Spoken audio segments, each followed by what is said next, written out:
Camille, il paraît que les architectes ont déjà pensé au fameux monde de demain. Oui, le monde de demain qui devient un peu le monde d'aujourd'hui.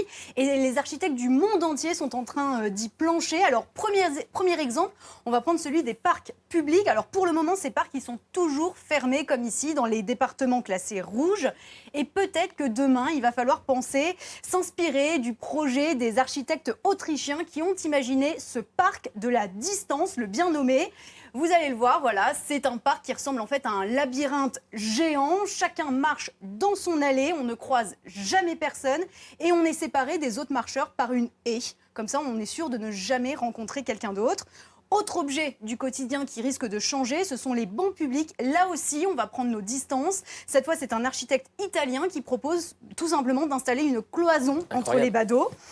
Et puis un grand sujet pour les architectes, c'est les hôpitaux. On a vu naître des hôpitaux de fortune un peu partout dans le monde ces dernières semaines, parfois construits à la hâte pour trouver une solution justement au manque de place dans nos hôpitaux. Eh bien peut-être que demain, l'hôpital ressemblera à ça. Regardez, c'est l'épidémique Babel, c'est le nom de cette tour hôpital imaginé par des architectes chinois. Alors c'est simple, c'est une sorte de gratte-ciel en kit.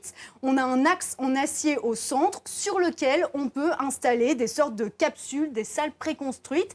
Et les architectes chinois qui sont à l'origine de ce projet estiment qu'il faudrait environ 5 jours pour construire cette tour hôpital un peu partout dans le monde, même dans des régions reculées.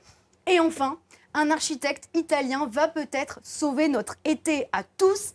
Il a imaginé ceci, vous allez voir des boîtes en plexiglas qui sont posées sur la plage, sur le sable, et qui permettent donc aux baigneurs de profiter du soleil, d'être sur son transat, sur son parasol. Il fait, pardon ? Franck a envie? Oui, en même temps, si on n'a pas le choix, on a tous envie de la boîte en plexiglas. Et on aura tous, même, il allait jusqu'à, cet architecte est allé jusqu'à imaginer un couloir de nage privé pour chacun. Vous voyez toutes les petites bouées qu'on peut voir dans la mer. Voilà le monde de demain. Quoi qu'il advienne, nous appartient. La puissance est dans nos mains, alors écoute ce refrain.